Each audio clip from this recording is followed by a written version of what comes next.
张家四姐妹。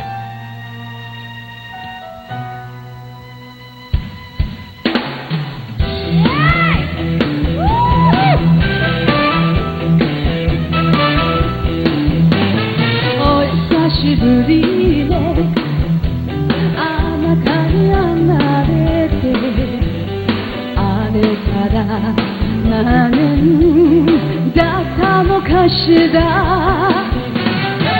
少しは私も大人になったでしょう。あなたはいい人できたでしょうね。しゃだけのつもりが時の経つのも忘れさせ、別れづらくなりそうでなんだか怖い。それじゃあさよなら元気でと冷たく背中を向けてけど、今でも本当は好きなのとつぶやいてみる。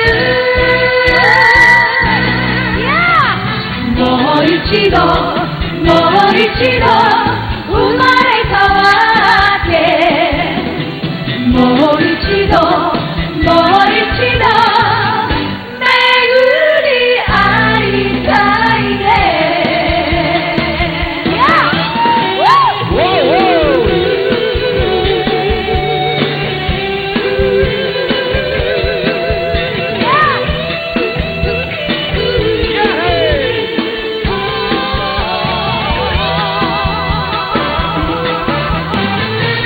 久しぶりね、あなたに会なんで、あれから何年だったのかしら。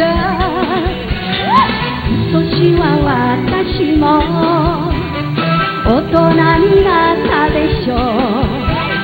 あなたはいい人できたでしょうね。だけのつもりが時の経つのも忘かせ、別れづくなりそうでなんだか怖い。それじゃあさよなら元気でと冷たく背中を向けたけど、今でも本当は好きなのと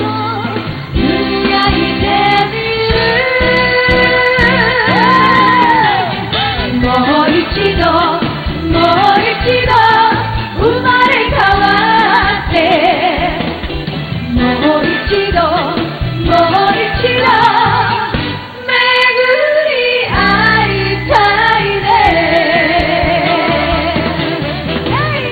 もう一度